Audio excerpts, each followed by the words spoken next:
Hi, I'm Rowan Brown. I use they, them. I'm a writer from the tippy top of South Carolina. I write middle grade and young adult fiction, and I'm here working on a young adult novel called Trash Witchcraft. I'm not sure when I started writing, but I know I was a very early reader. I was obsessed with books from a very, very young age, and writing was just that next natural step. I know I have the beginnings of a book that I started in elementary school tucked in a drawer somewhere, but I got started a little bit more seriously when I went to some of the best public schools in the South. I was at the Fine Arts Center and the Governor's School for the Arts in high school, and really started honing my craft and learning what all you could do with the written word. Trash Witchcraft is a really kind of massive project, thinking a lot about Appalachian folk healing traditions and then also the modern ways that we heal ourselves. So I think specifically quite a bit about the opioid epidemic and harm reduction.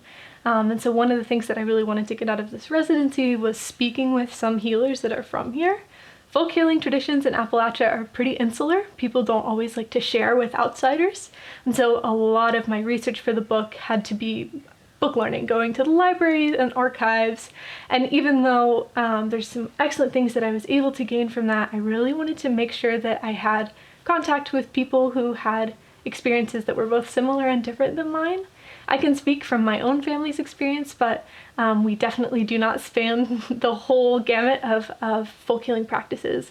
And one of the most wonderful things about this residency is that I've been in contact with multiple people who are healers and many people who had healers in their family. So that's been wonderful for research and just like confirmation of the work that I'm doing, and just understanding where I'm from a little bit better. I think when I'm writing this book specifically, but really when I'm writing at all, it comes back to the land and it comes back to my family's farm. So this book, I'm thinking a lot about like what it means to inherit things in the South, especially because we don't always inherit uncomplicated things. And the farm and our family is a wonderful place that I learned to get in touch with nature and learned what it meant to be Southern and Appalachian, and learned what it meant to be in contact with the land, and also learned to start examining things that were kind of complex. We find arrowheads on the farm, and that has a particular history that goes along with it.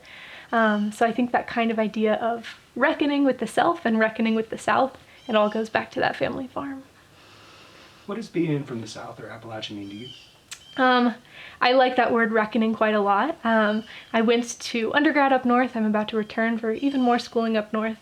And people are always shocked when I say that I want to return to the South and that I would not raise my kids somewhere that is not the South because I love it here. And that love doesn't necessarily have to do with there being more freedom, more acceptance in the South. It has to do with the fact that we reckon with the things that are preventing that freedom and acceptance at home. And I don't see that in other parts of the country. When you're from here, and especially if you're a minority from here, you learn to question and examine and work in community with all of these sort of hidden communities. And that's something that's really unique about our region and something that I really love. The best piece of advice that I've gotten is that what makes you a writer or what makes you an artist is a need to create.